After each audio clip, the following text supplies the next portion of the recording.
नमस्कार साथियों, कैसे हैं आप लोग। आशा करती हूँ स्वस्थ होंगे, मस्त होंगे। इसके पहले वीडियो में हमने पढ़ा था पियाजे के सिद्धांत को। अब हम इस वीडियो में पढ़ेंगे कोहल वर्ग के नैतिक सिद्धांत को। पियाजे का सिद्धांत था संज्ञानात्मक विकास का सिद्धांत और कोहल वर्ग का सिद्धांत है नैतिक विकास का सिद्धांत। मैं आप सभी का स्वागत करती हूँ आपके अपने चैनल हिंदी भाषा देश की आशा पर। हमारे चैनल पर सीटेट की फ्री में तैयारी कराई जाती है और यूजीसी नेट की हिंदी की। तो अगर आपको पसंद आए तो वीडियो लाइक करना, शेयर करना और सब्सक्राइब करना। इसके पहले हमने वीडियो डाला था, अभी मैं थ्योरी के 7 क्वेश्चन ला रही हूँ। पहले थ्योरी पढ़ाती हूँ, फिर क्वेश्चन लाती हूँ। स्टार्ट करते हैं।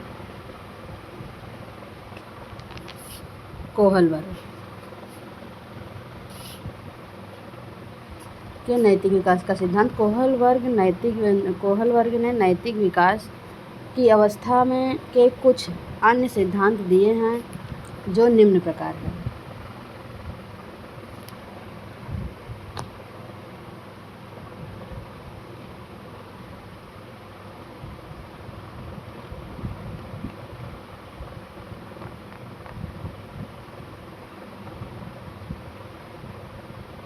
यहाँ से है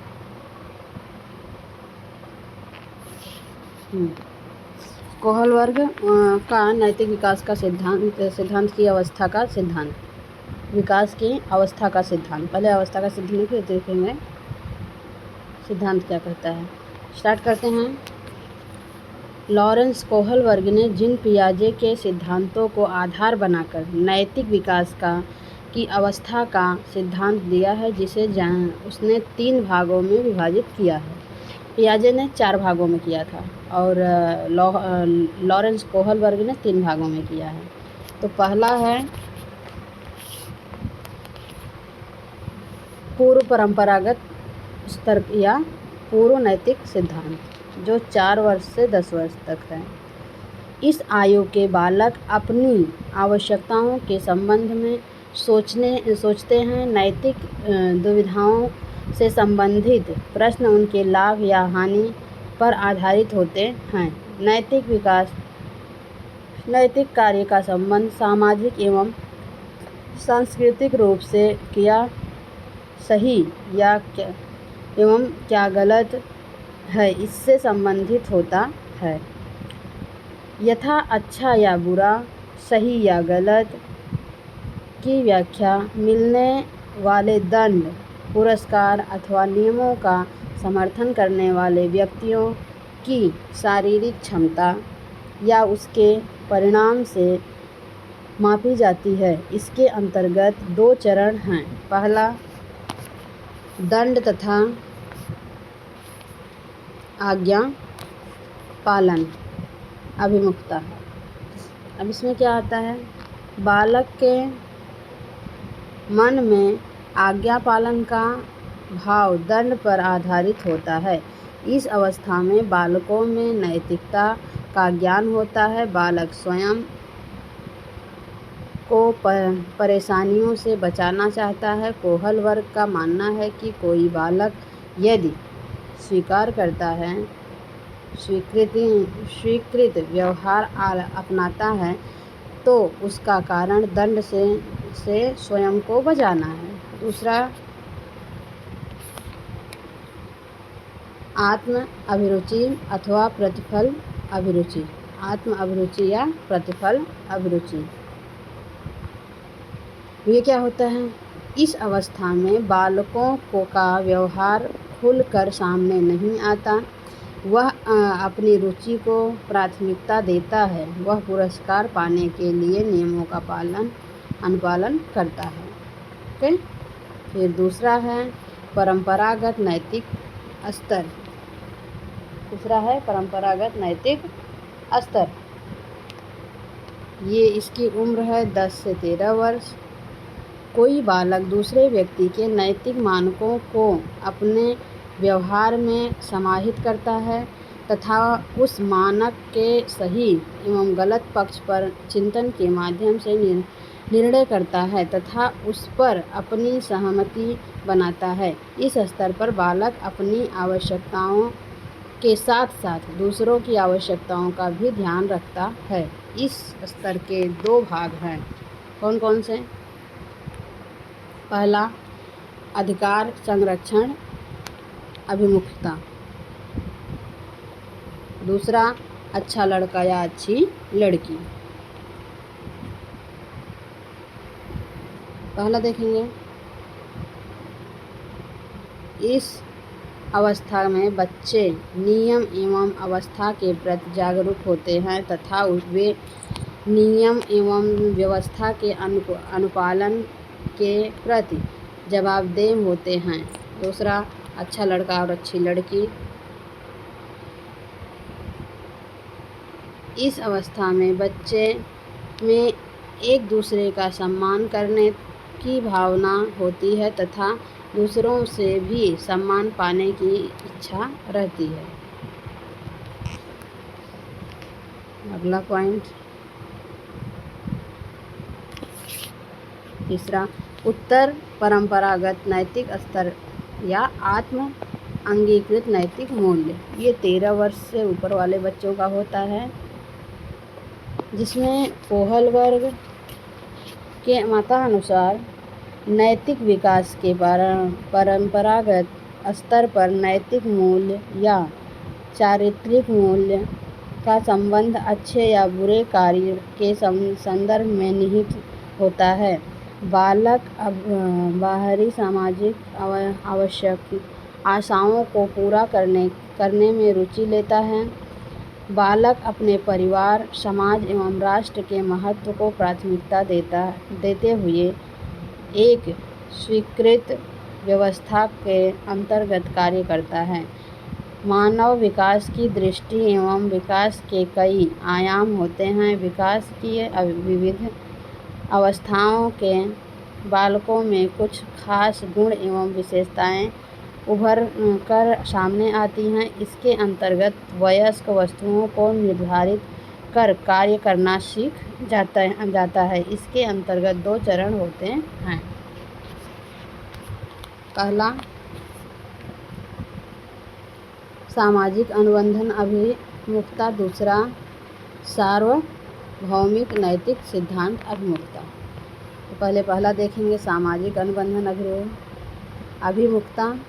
इस अवस्था में बच्चे वही करते हैं जो उन्हें सही लगता है तथा वे यह भी सोचते हैं कि स्थापित नियमों में सुधार की आवश्यकता तो नहीं है।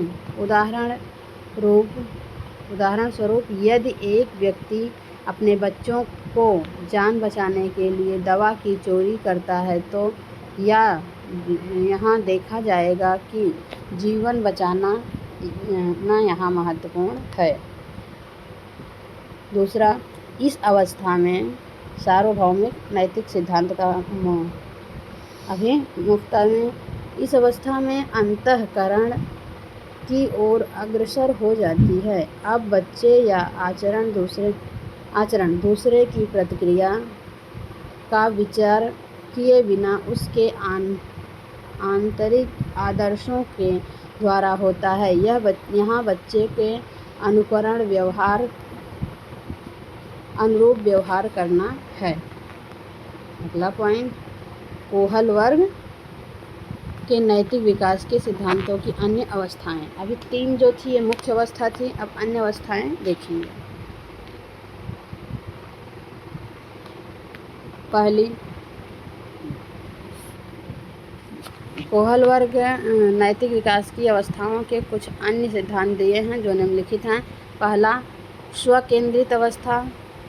दूसरी, परंपराओं को धारण करने की अवस्था। पहले पहला देखेंगे। इस अवस्था का कार्यकाल 3 वर्ष से शुरू होकर 6 वर्ष तक होता है। इस अवस्था के बालक की सभी व्यवहारिक क्रियाएं अपनी व्यक्तिगत आवश्यकताओं और इच्छाओं की पूर्ति के चारों ओर केंद्रित रहती हैं। बालक के लिए वही नैतिक होता है जो उसके स्व अर्थात आत्म कल्याण से जुड़ा होता है। परंपराओं को धारण करने वाली अवस्था 7वें वर्ष से लेकर किशोरावस्था के प्रारंभ काल का संबंध इस अवस्था से है। इस अवस्था में बालक सामाजिकता के गुणों को धारण करता हुआ देखता है कि अतः उसके समाज के बनाए नियमों, परंपराओं तथा मूल्यों को धारण करने वाले संबंधी नैतिकता का विकास होता हुआ देखा जा सकता है। अगला, इस अवस्था में अच्छा बुरा का ज्ञान होता है। वह यह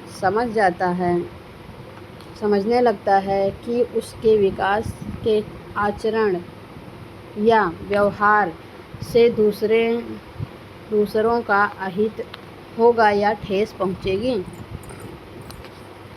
तीसरा पॉइंट, आधारहीन आत्मचेतना अवस्था। यह अवस्था किशोरावस्था से जुड़ी हुई है। इस अवस्था में बालकों का सामाजिक, शारीरिक तथा मानसिक विकास अपनी ऊंचाइयों को छूने लगता है और उसमें आत्मचेतना की शुरुआत हो जाती है। यह मेरा आचरण है, मैं ऐसे व्यवहार करता हूँ, इसकी उसे अनुभूति होने लगती है तथा अपने व्यवहार, आचरण तथा व्यक्तिगत संबंधी गुणों की स्वयं ही आलोचना करने की प्रवृत्ति उसमें पनपने लगती है। पूर्णता की चाह उसमें स्वयं से असंतुष्ट रहने का मार्ग प्रशस्त कर देती है। यही असंतुष्टि उसे समाज तथा परिवेश में जो कुछ गलत हो रहा है उसे बदल डालने या परंपराओं के प्रति सुधारवादी दृष्टिकोण अपनाने को प्रेरित करती है। अगला पॉइंट, आधार युक्त आत्मचेतना अथवा अवस्था। नैतिक या चारित्रिक विकास की यह चरम अवस्था है। भली भांति परिपक्वता ग्रहण करने के बाद ही इस प्रकार का विकास संभव है। इस प्रकार के नैतिक आचरण और चारित्रिक मूल्यों की बात बालक विशेष में भी की जाती है। उसके पीछे केवल उसकी भावनाओं का प्रवाह मात्र ही नहीं होता, बल्कि वह अपनी मानसिक शक्तियों का उचित प्रयोग करता हुआ अच्छी तरह सोच समझकर किसी व्यवहार या आचरण विशेष को अपने व्यक्तित्व गुणों में धारण करता हुआ पाया जाता है। अगला पॉइंट, ये कंप्लीट हुआ। 3 अवस्थाएं और जो दिए थे आगे, वाइगोत्स्की की 4 अवस्थाएं दिए थे। वाइगोत्स्की की सामाजिक विकास का सिद्धांत। अभी तक हम देख रहे थे कोहल वर्ग को, अब हम देखेंगे वाइगोत्स्की को।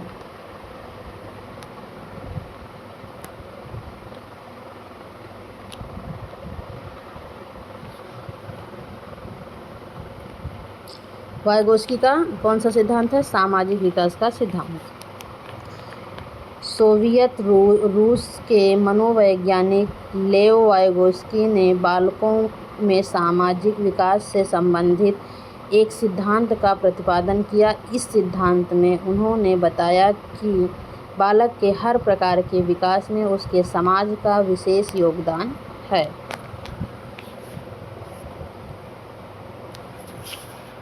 वाइगोत्स्की ने बताया कि समाज में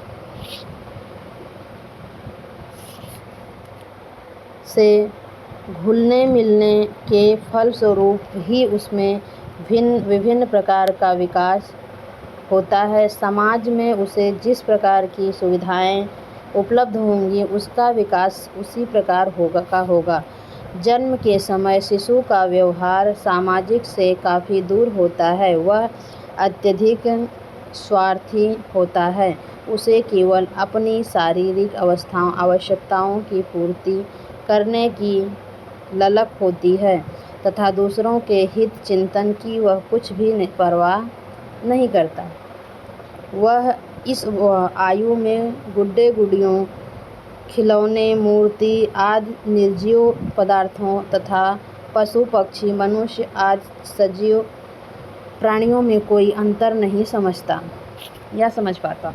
शिशु के सामाजिक संपर्क का दायरा बहुत ही सीमित होता है, अतः सामाजिक विकास के दृष्टिकोण से उनसे बहुत आशा नहीं की जा सकती।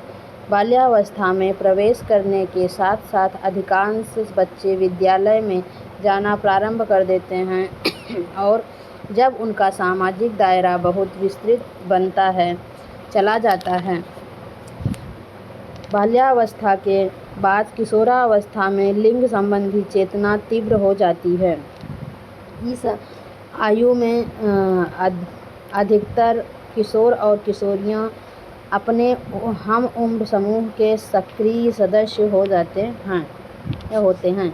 समूह के प्रति उत्पन्न भावना अब केवल टोली या समूह विशेष तक ही सीमित नहीं रहती, बल्कि यह विद्यालय, समुदाय, प्रांत और राष्ट्र तक व्यापक बन जाती है।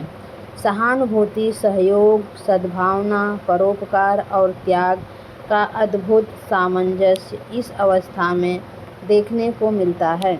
किशोरावस्था संवेगों के तीव्र और अभिव्यक्ति की अवस्था भी है। इस अवस्था में विशिष्ट रुचियों और सामाजिक संपर्क का क्षेत्र भी अत्यधिक विस्तृत होता है।